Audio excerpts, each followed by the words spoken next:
Hey, Mark. Hey, Rob.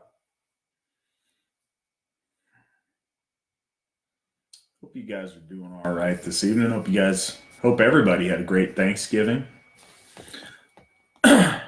Sorry for the short notice tonight. I know I didn't give everybody a lot of lead time, but I got a number of things to do this week, and I wanted to make sure that I had time to sit and talk with you guys. And like I say, I look forward to these every month. So, yep. Sorry for the little bit of short notice, but hopefully we get a good crowd in here tonight and have some good conversation. Hmm. Hmm.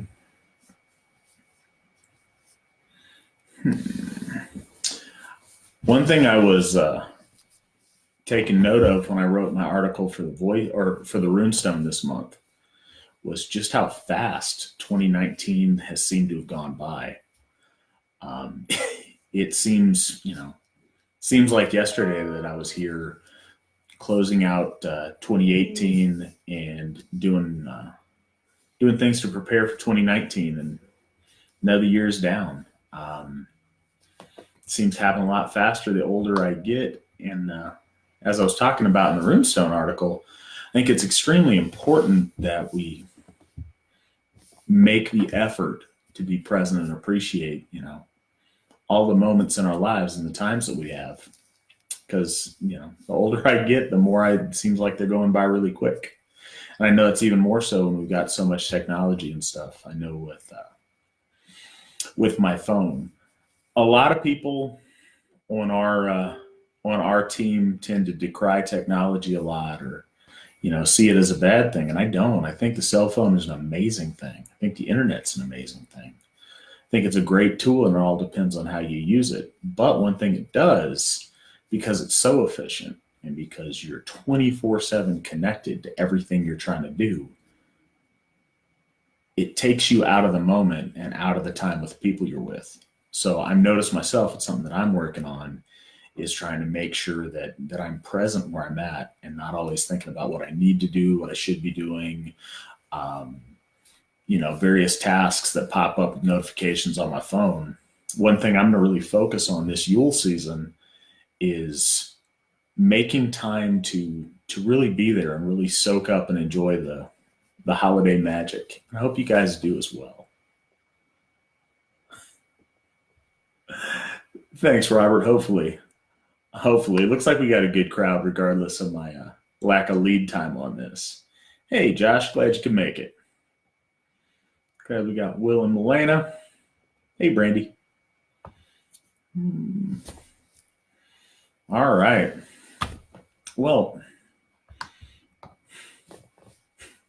instead of me rambling about getting old, does anybody have any things that they wanted to talk about tonight? Anything's been on your mind since the last time we spoke? Um, Anything that you guys wanted to make sure I covered or had on your mind that you wanted me to throw a few words out there on? If there is, go ahead and let me know. Um, I'll go ahead and say this too. I think it's getting better, but if there's any questions that get missed during the course of this, or they don't pop up, or the various tech gremlins steal them away, I will go through and look at all these comments that pop up on the Facebook post after the video, and for the next 24 hours or so, I will make sure to answer all the questions or any questions you guys may have. No worries, Robert. We're glad you're here.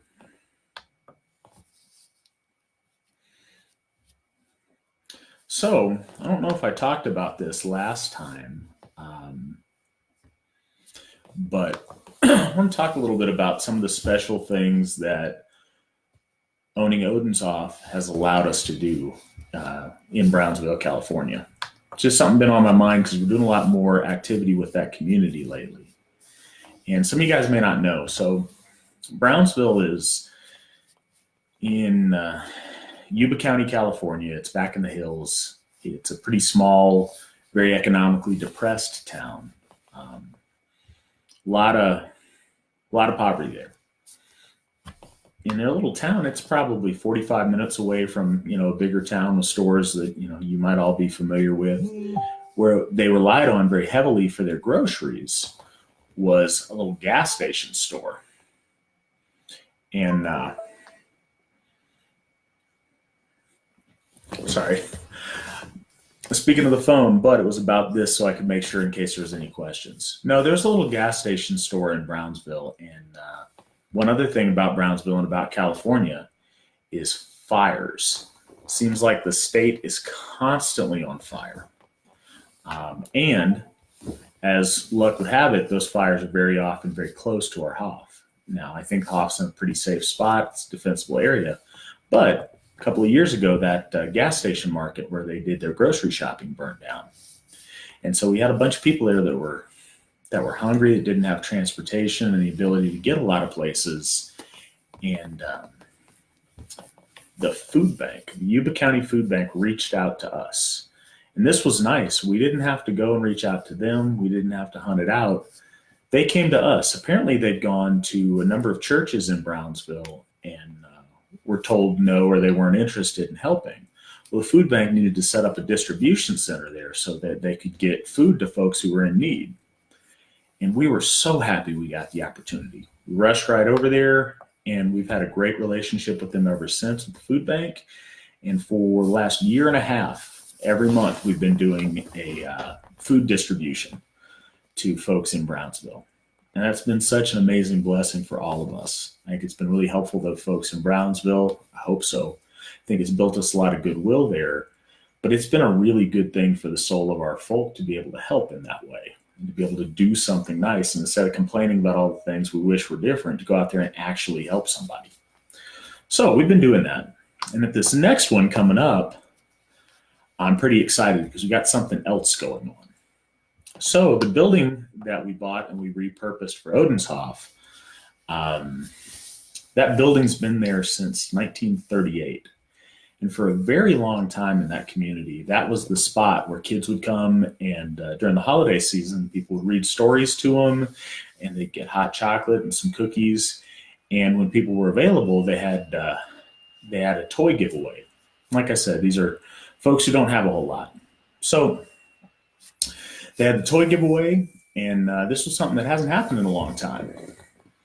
And it's one thing that I was looking around about doing a possible toy giveaway, and it's, I think, an interesting bit of synchronicity that the building we use for Odenshoff once was the spot where that happened. So anyways, long story short, this month, along with the food giveaway, we're going to be having a hot chocolate story time and toy giveaway to the kids of Brownsville. So I'm really excited to get to do that. I'm looking forward to it. Having a Hoff, having a physical building has really opened up so many opportunities for us to be involved in the community and to really get out there and help people. So that's just something I'm pretty excited about coming up that we got out here. Hey guys, glad everybody could make it.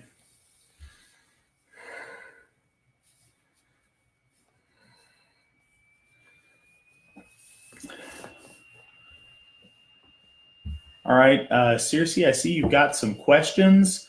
I know that translating can be a little bit difficult, so I'll do my best to try to get to any questions you might have.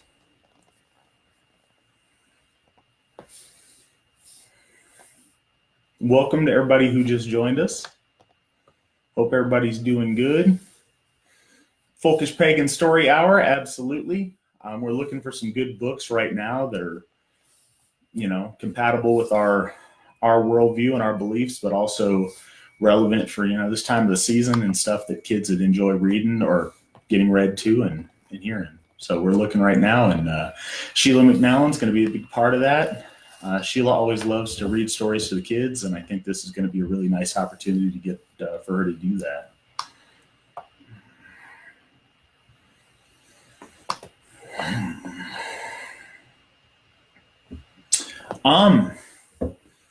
Zach, yes, there is. Yeah, I suppose there's a little bit of time. The toy giveaway is going to be on the 14th. I will try to have Mandy get with you after this live chat and give you an address where you guys could send something. And I appreciate you wanting to do something like that. That's great.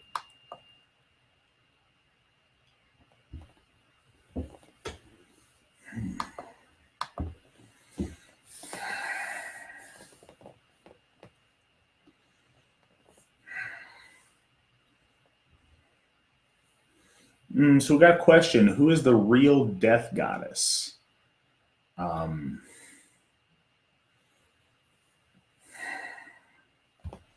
think that the most available answer to that is certainly Hell, as she rules over the land of the dead in that way.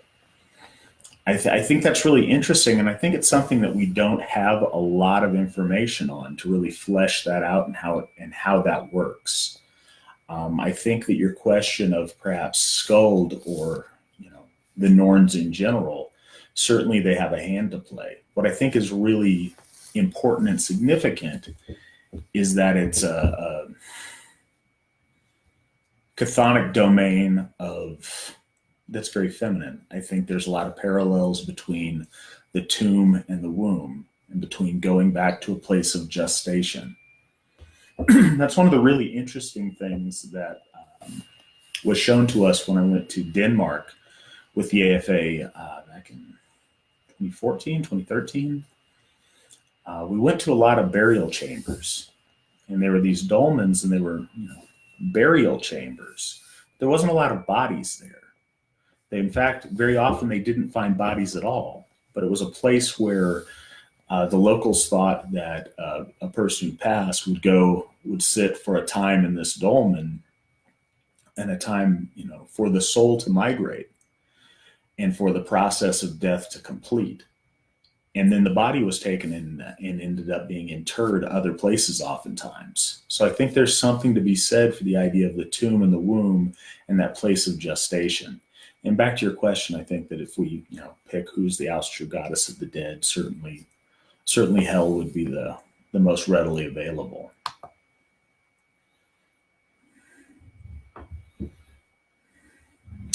Okay, Will, everybody, this isn't just somebody random. Anybody who's not out west, Will has been super helpful at Odenshoff. He and Milena are going to be a very big help to us on the 14th.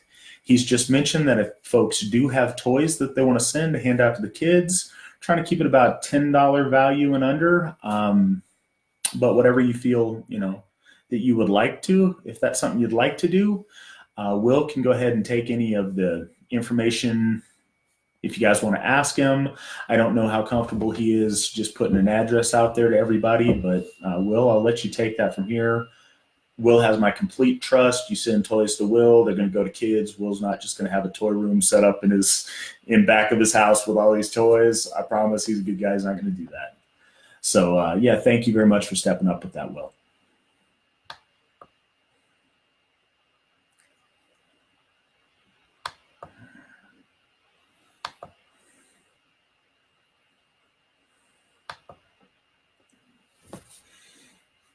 So just in case nobody heard the date, toy giveaway is going to be in Brownsville on the 14th. So if anybody is sending them, they would need to be to Brownsville by then. Probably to Will at least a day previous to that. Does anybody else have anything they want to ask or want to make sure we talk about tonight? Anything on you guys' mind?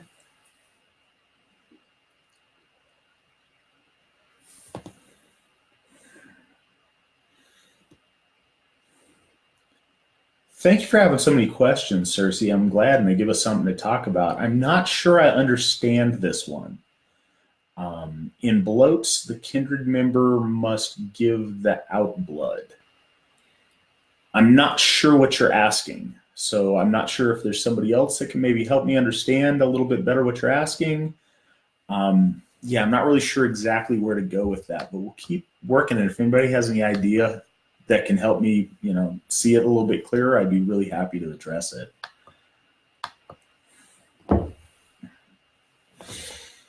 Rodney, how do you join? you go to www.runestone.org. There you can just go ahead and straight up join, but you can also find information. You can find our declaration of purpose, you can find our statement of ethics, and you can also find in the contact section your local folk builder. And they can get you connected with people in your area. If and when you do join, they're the people that I'll be trying to get you connected with, that'll get you sorted, let you know about local things going on, and try to get you involved with some people close to you. So, yeah, Rodney, if you go to www.runestone.org, look forward to seeing your application.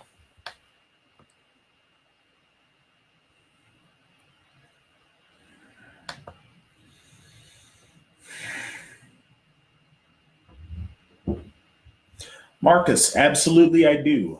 He asked if with winter coming, do I feel like cold weather and northern climates are a baked in part of our DNA?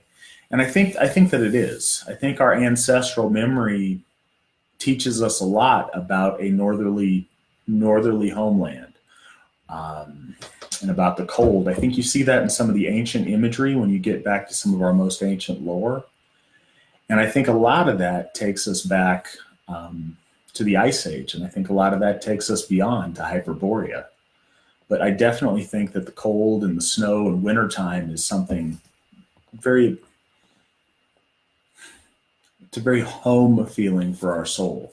It's something that I think we long for a lot. And I've read a lot of other, a lot of really good authors write about how difficult of a time our people have it when we end up in equatorial climates. When it's hot weather, our folk don't do well. And I think that that's led to a lot of different geopolitical things as far as workforce issues when you're in those places. So yeah, I think our people do tend to thrive and feel very much at home in a colder, winter prominent environment. That's certainly where we earned a lot of who we are as far as surviving the adversity and making something shine in weather that wasn't always the easiest to manage.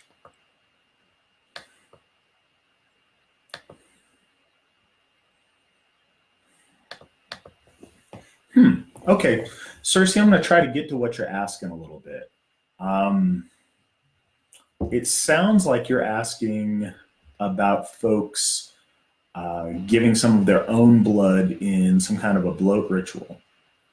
I'm not sure how you guys do things in South America where you're at. I think that traditions probably develop very different, especially when folks don't have a lot of other long-standing Asatru around them.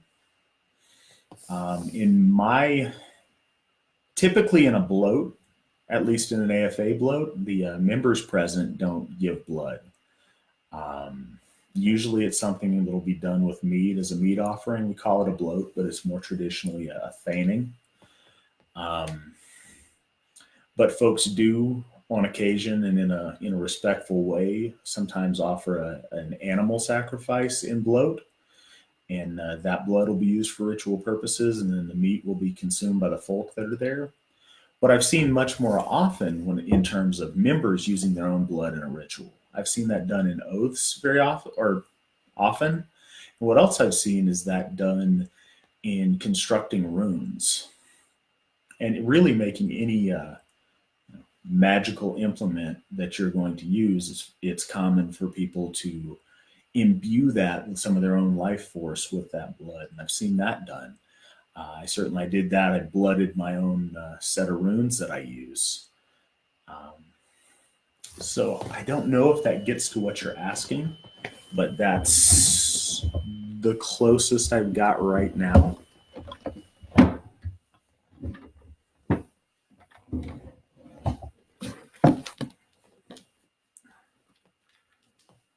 I was going to, as show and tell, this is my first and only rune set that I've carved, and yeah, I ended up blooding that with my own blood to put part of myself into these runes, and found them to be very useful and helpful over the years. I made them out of a crabapple tree that came from my grandparents' backyard. So those are special to me. And again, to make them more personal, I know that people have blooded their runes or will put some of their own blood on those kind of objects. Tobias, what are some of the advantages of joining?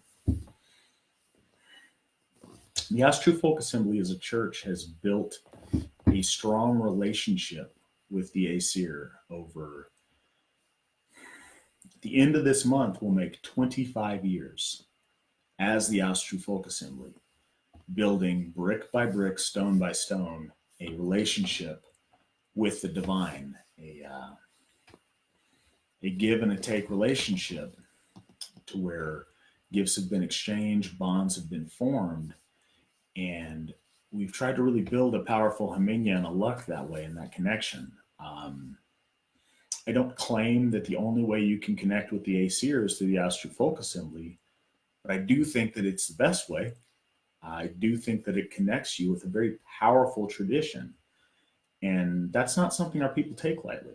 Um, so, like I said, the end of this month will be 25 years for the Asatru Folk Assembly, but it'll be 51 years if we consider that we're building upon the relationship that Steve McNallen built with the Aesir over, the vast majority of his lifetime. It's a powerful legacy, and it's something that we connect to and that we benefit from. Just like when we are in Sumbul, we gain spiritual might from all of the people that surround us, and we become worth more than the sum of our parts. When we worship the Aesir, united as the Asatru Folk Assembly, we get something much more than just the sum of our membership. We build upon this long-standing relationship that we have with the divine, and they've poured out a lot of blessings on us. Hopefully they're proud of us and appreciate the work that we've put in and that we continue to put in. Hopefully we're worthy of that. That's the biggest thing you get. Outside of the spiritual benefit, you get to be part of a thriving community. Excuse me. The Asatru Folk Assembly is out there every day trying to build our faith. Our Gothar are out there practicing Asatru daily, and you become a part of that. We have members around the world. We have members in 15 countries, I believe. Certainly, we have folk all across the United States, but we have folk wherever our people are. Chances are there's AFA members there, and you become part of that and part of that community that we're building. So those are some of the things, but I think the connection with the divine through a church that they appreciate all the effort that we've put in, building on that relationship, I think that's certainly one of the most important things you get out of being a member.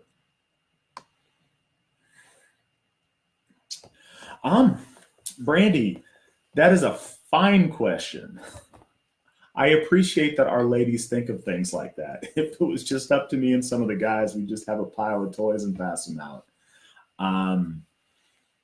Yeah, we need gift bags or wrapping paper or any of those things. I'm sure would be much appreciated. I think Sheila's going to be a big part of that effort. But any of those end up going to the same locations as the toys would be put to good use making that happen. And thank you for thinking of that. I'm really glad that I'm glad that we have folks that do think about that. Uh-oh.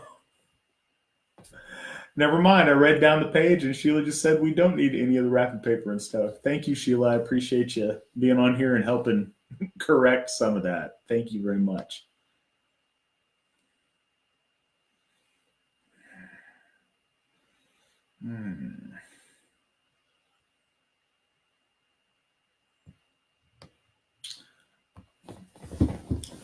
Brandy, the question, would I want hats or gloves? The way you make it sound is like I'm choosing between the one or the other.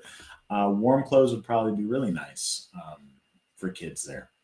We're collecting those anyway, and anything that we get as far as warm clothing goes, if we can give it away then at the toy giveaway, that's great. If not, we'll give it away in January. But warm clothes would be very welcome there to give to the kids.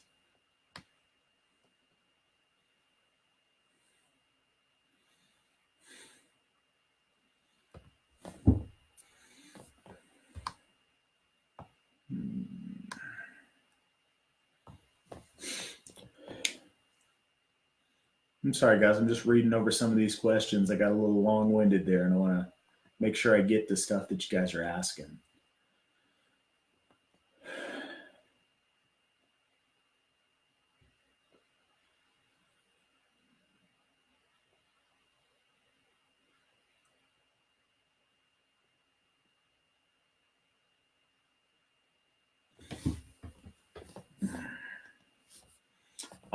Dustin, as far as resources, um, I would recommend I would recommend anything that Dr. Steve Flowers has written, and pointing out that they have both magical and that the runes. I'm sorry for anybody who didn't see it. Dustin's writing a paper about runes having both linguistic and magical uses, and he needs 4 sources. Um, as far as from different sources, I would, my go-to for rune things is Dr. Stephen Flowers, also known or writes under the name Edward Thorson. He is by far the most accomplished rune master, certainly of our time, arguably of any time. Um, I think rune lore goes into the topic that you talked about really well. I know that Futhark does as well. I think any of his books do, but I don't know if you want to have all 4 of your sources being the same guy. You could get fancy and use his pen name for one and his legal name for the other. But as far as academic sources, he's not just some fringe weirdo. He is a doctor of, I believe, Germanic studies, but he is an accomplished scholar, and his work should stand up with the very best of them that write on the subject. Um, it's simple, but I think it is also a good source. And I'd recommend this to anybody as a first time or a very introductory rune book.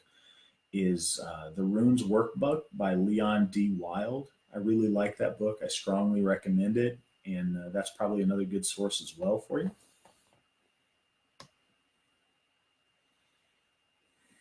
Hey, Blaine. Hey, Melissa. Glad you guys joined us. My thoughts on metagenetics. I like it. It's real. It's thing. I think that absolutely our folk soul, our makeup, our predispositions to things, the very things that make up our soul and our identity are absolutely passed down to us from our ancestors, and ultimately following that track from the gods themselves. I think that's very evident. Um, that's been anecdotally proven time and time again, continues to be and always will be. Um, I do think that some of that is a, you know, quantifiable genetic component, but I don't claim to be a geneticist. I know for a fact that we get a heritage and a legacy from our ancestors in a spiritual way. I think that's what takes it beyond just being genetics and makes it metagenetics. But I think it's really solid, and I think it was a very groundbreaking thing that Alistair Gothi, Steve McNally created and popularized and has written them on for so many years. Um, yeah, metagenetics is great. Anybody who hasn't read it, we sell a copy at runestone.org. You can find it around. You can find the essays a number of places. But it's really a foundation that the Asatru Folk Assembly has been built on, and it's something that we're very proud of and very fortunate that Steve came up with and put to paper.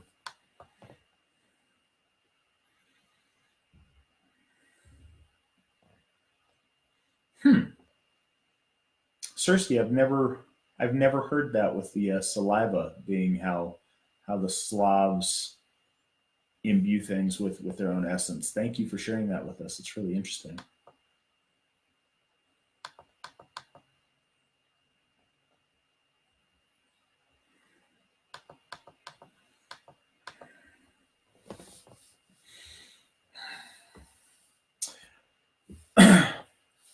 Brandy, as far as podcast goes, I've really been been out of the podcast game for a long time now. I'm not really sure what's still going, what's out there, and you know what the kids listen to these days.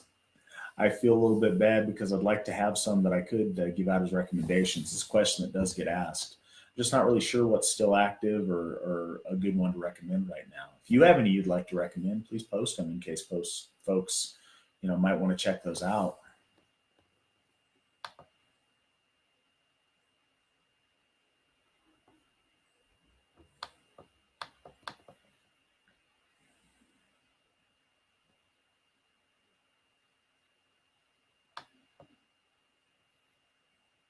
Hmm.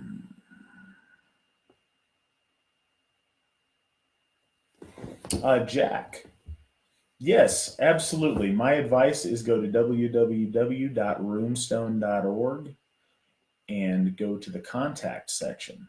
Your contact, the folk builder in for your region, is Clifford Erickson. He's a good friend of mine, a guy that has done such a big job for helping the AFA to be as successful as it is. He does our technical things behind the scenes. He also sits on the Witten, and yeah, absolutely great guy. His wife is a Githia for us.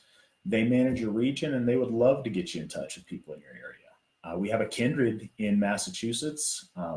It's not that big. It's probably members within an hour of Boston. The Stone Ship Hearth Kindred, some great guys. I went up there and celebrated Freyfaxi with them this year. So we have quite a few members in Massachusetts. Reach out to Cliff; he'd be happy to get you guys connected. It's one of the great things about the AFA. We have members everywhere. Not literally everywhere. We'll get there, but pretty close. You'd be very surprised places that we've got folks. They're right near you. Just got to reach out, and we'll do whatever we can to try to help you.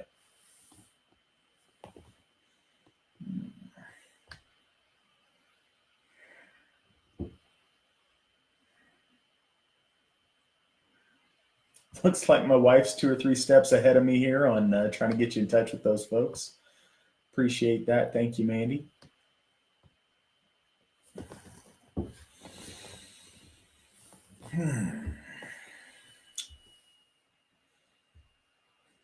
Terry's asking if I have any advice on how to connect or how to help somebody having a hard time connect with an ancestor, such as a parent.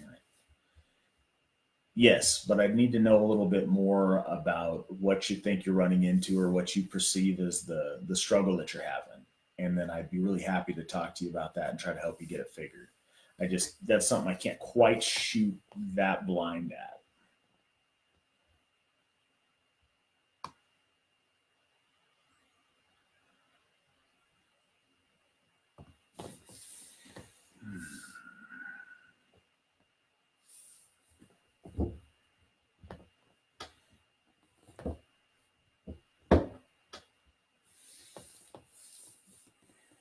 Rob, a little bit on the wild hunt. Wild hunt comes at a really interesting time of the year. During the dark of winter and starting at winter nights, the veil between the worlds is the thinnest, and our ancestors are closer to us than at other times, or have a greater ability to interact with us from the other side than at other times. I think the wild hunt is part of that.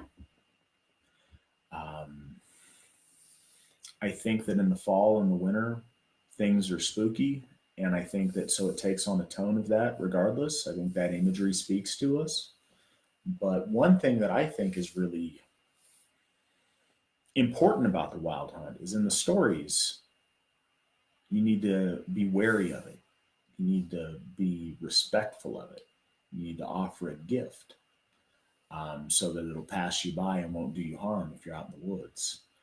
Um, I think that the sense of awe and the sense of reverence associated with the wild hunt is profound and interesting.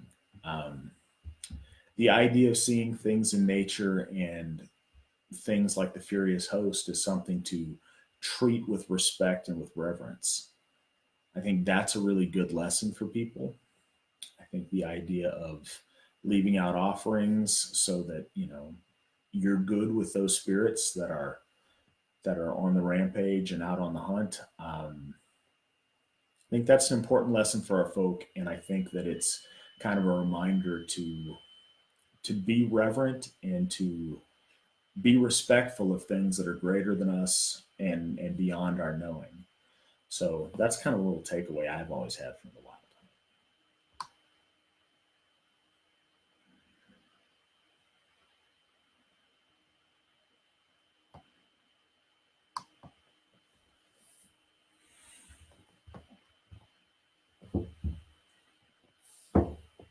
Cersei, thank you so much for sharing all these resources. I look forward to checking them out, and I hope folks do check them out. Thank you for sharing them with people.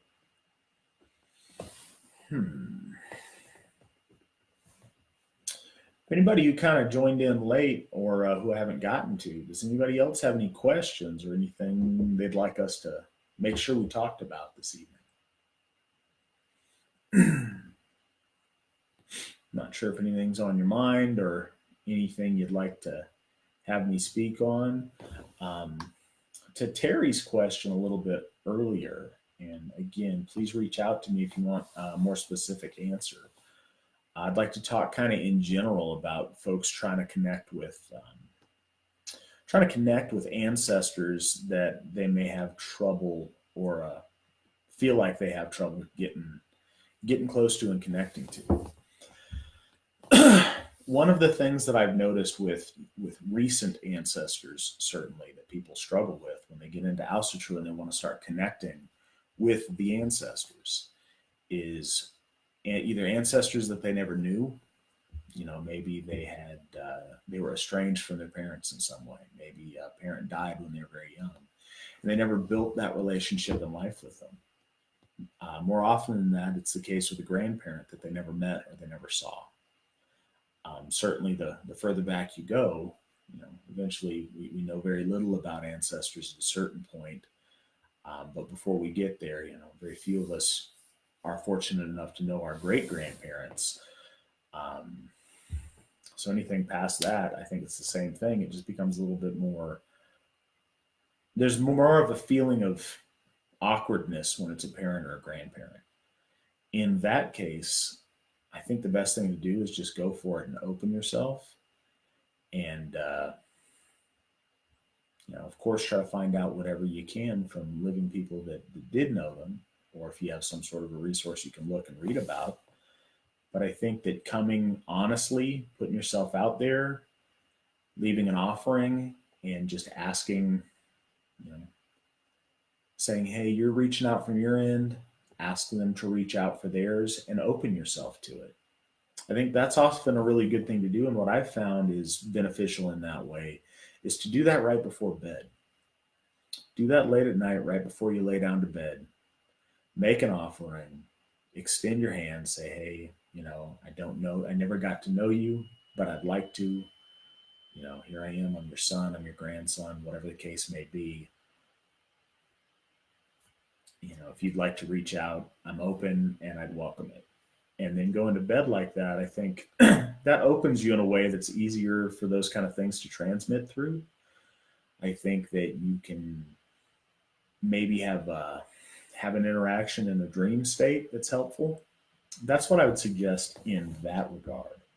But the second part that I've seen is when folks have trouble connecting with an ancestor because there's an animosity there. Maybe in life there was a feud there, some kind of a family thing that they couldn't get past, or you couldn't get past with them while they were alive. Maybe there's a hostility or an anger or resentment there. Sometimes that's just stuff families go through that needs to be put aside. Sometimes it's a very serious transgression that shouldn't be overlooked and put aside. And I know that that's really uncomfortable for people coming into an ancestral faith. If they're been the victim of some sort of abuse in their family, or there's a person in their family that they're supposed to be worshiping now that they knew to be a very bad person. And to that, I'd say to try to leapfrog that person, try to go around them. If you look at it, even if you are disconnected with your immediate family and had a horrible time with them, You have thousands of ancestors going back to the beginning. Those people did good things.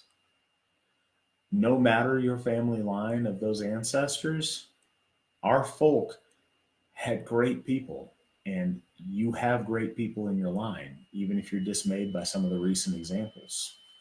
Um, I would urge, where you can and where it's reasonable to extend a certain amount of charity and grace in looking past transgressions that aren't worth it. There's something about death once that final chapter in this life has been written that it puts things in perspective and it makes some of the negative seem less big than it was. And it makes the positive really stand out and be very poignant if you allow it to. So, again, like the first instance, I'd urge you to open yourself to it and see what comes. See what, when you put aside the stress of not knowing how to, or what if I can't connect with them, or the stress of any kind of hostility that was there, see what good things can open up. See what things you notice that you didn't notice before when you were too busy being angry or resentful. And, there's circumstances that I'm not suggesting you look past. So don't get me wrong. But if you can, and if the issue really isn't worth that estrangement, I would encourage, again, in both instances, reaching out with an openness, not having an expectation, making an offering, sleeping on it, and saying, hey, if you have anything for me, I'd welcome it and I invite you in. And I think that'll get you a long way towards making those connections. I don't know, Terry, if that got to your question or where you were coming from with it, but hopefully it was useful to someone listening.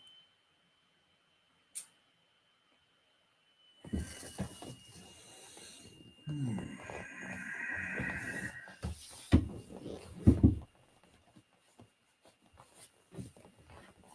Oh, well, I'm glad that you liked it, Fawn. Folks have have been saying it a lot, but it's really neat when I found that people sing it. That was kind of a takeaway I had from visiting our members in Sweden this last year is that they sing it, and so I've been trying to do that, and I feel it's been significant for me too. Um,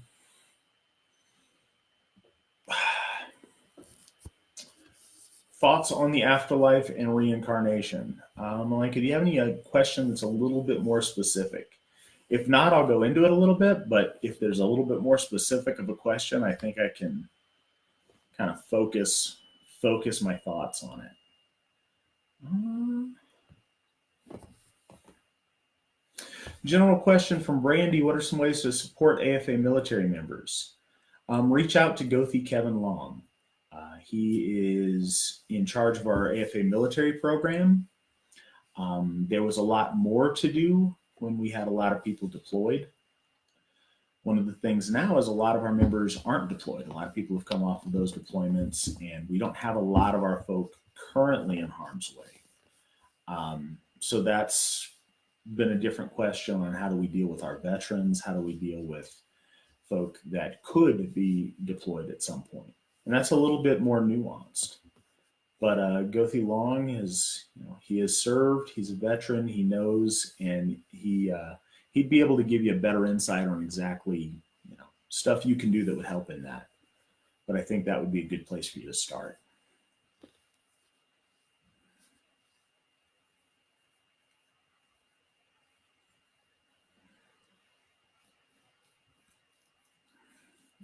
Things taken into consideration when blessing the food. Um, Whenever you are invoking the gods, doing ritual to the gods, doing any of those things, and this sounds like it should go without saying, but I think it is extremely important. Talk to the gods. I think very often that we talk to the folk, we talk to the people in the room, and we talk to them about the gods. We make it some kind of weird academic exercise instead of talking to divinity. Um, when you're asking for the gods to bless your food, really make that connection. Take your eyes off the folk, look up or look at an idol or look at something and speak to the gods. I don't think it needs to be overly wordy, but have a clear intention of what you're doing when you bless the food. It doesn't have to be elaborate, but invoke the divine. Genuinely be thankful for the food that you have in front of you and the people that you share it with. Remind them to be thankful, and sanctify with holy purpose what you're doing with that consuming food and that fellowship you have with your folk. And I think that'll get you there. Um, but like I said, whenever you're doing a ritual to the gods, speak to them. It's not about the guy across the table. It's about the divine, and that needs to shine through. It needs to be what's in your heart, but it needs to be what's communicated.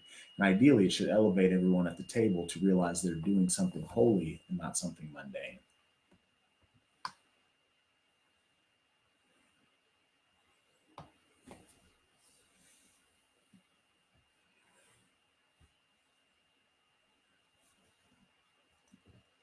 Um, Seth, that's a difficult question, and I don't know if there's a quick and easy answer to it. Um, you mentioned, what do we do in a religion like ours that's often persecuted by people who are very politically correct? What do you do if you work for a company that's on the politically correct side? You can share how much you want or how much you don't. Um, I would encourage you to, as much as you can, be authentically who you are in all the things that you do. If you can't do that at your workplace, then put up those walls. I wouldn't add your coworkers to your Facebook. I wouldn't blend those two circles if that's something you're very concerned with. That's the best advice I can give.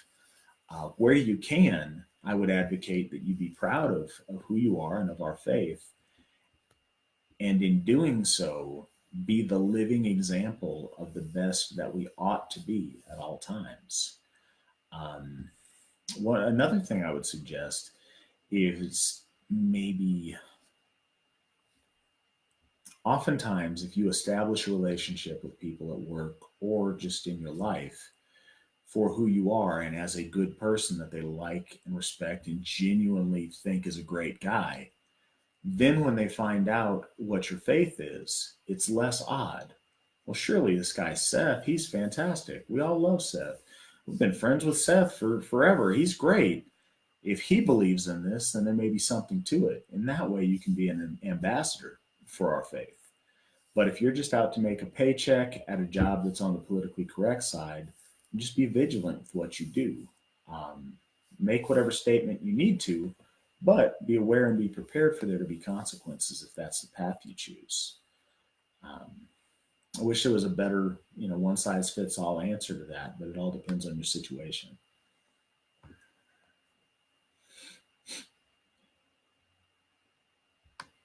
Oh, you're very welcome, Terry. I hope it was helpful.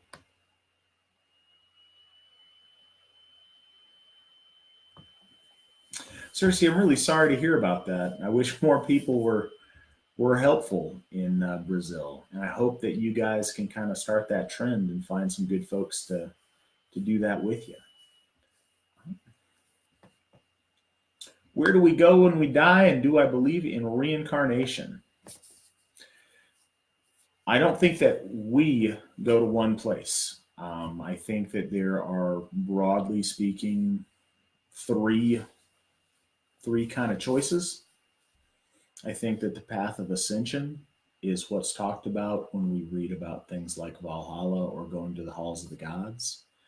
I think that for the hero, for somebody who is able to overcome the limitations of this world, I think that you ascend to something greater. I think that you can ascend towards the divine, not so much become gods with a big G, but get a little bit closer to being gods with a little G, ascending towards Alfheim and towards Asgard. I think that's one thing that happens with a very select few that have earned that. through ability to ascend in their life and through heroism. I think that another option, and the option where a vast majority of our people go, is to Helheim, or to the barrow with our ancestors, to a place where we look on at our descendants and help watch over our family and help them to succeed. It's hard to say from this side of the veil what the challenges are and what your potential is to become more after you get there. But I think that's initially a big part of where our ancestors always believed that they went, is to their ancestors in the halls of their folk, to watch on after their descendants. Um, and then I think that folks that are very undifferentiated, uh, folks that haven't earned that spot or have grossly abused that, I think that those people, in a way, get reabsorbed into the folk soul for different components of who they are to be put to better use. As far as reincarnation goes, whole hog reincarnation, I'm not so sure of, but certainly portions of our folk soul, portions of our individual soul reincarnate. In our lore, we hear about that happening within the family line very often. That happens when we affix an ancestor's name to one of our children. They get a piece of that luck, a piece of who that person was. Um, I think perhaps in the case of folks that need another go around to fix some things, big portions of their folk soul might be used again. So hopefully they can transcend some of these things. I think there is a degree of reincarnation, but I don't think in the same way that, oh, I was Joan of Arc in another life. I don't think that's quite how it works. But yeah, basically, the path of going back to the halls of our ancestors, or the path, if we're very fortunate and if we've earned it, of ascending to something greater. I think that's what happens when we die.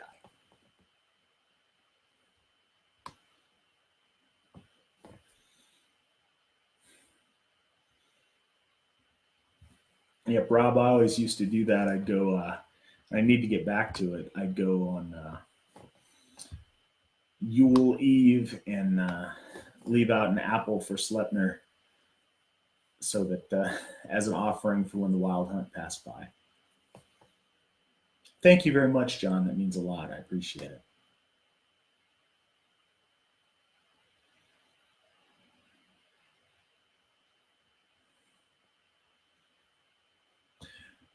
All right, guys, I've got a Witten call after this meeting, so we've got about 7 minutes left with you guys. I'm going to go through the rest of the comments, try to answer what I can. If you guys have any last minute questions, please go ahead and ask them. Thank you guys so much for the good questions tonight. I think we've had a lot of good topics to cover.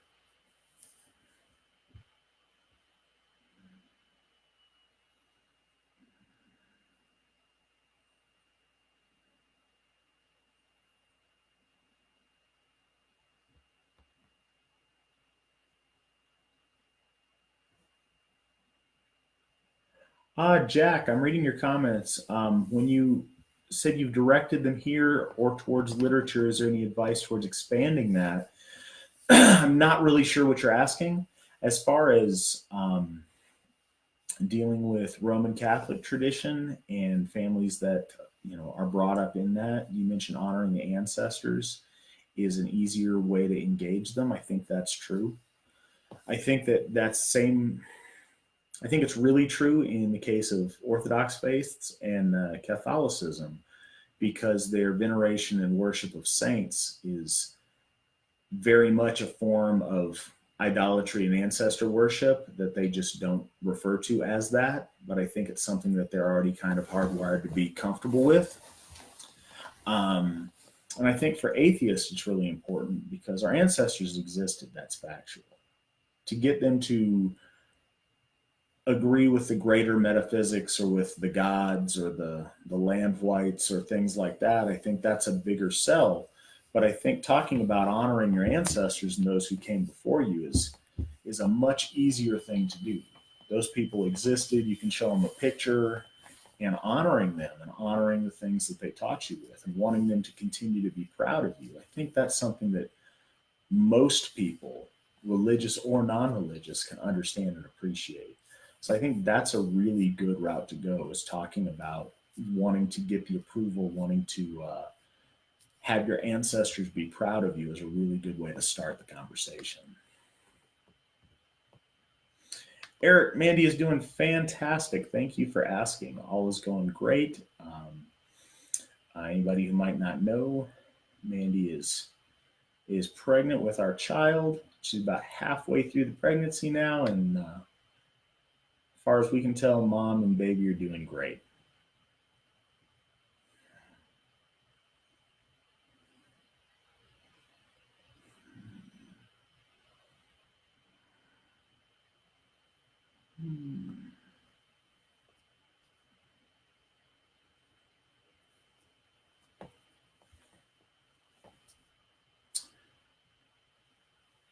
Marilyn, thank you for joining us.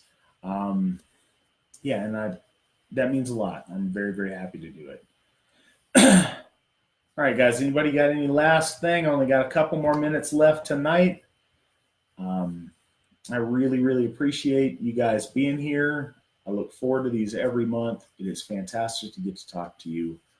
Um, I hope that you guys have an amazing Yule. I hope you guys get together and celebrate. Celebrate with your kindred if you're fortunate enough to have one. Find other AFA members near you. Go out, take a chance, really celebrate this year. There's so much to be excited about.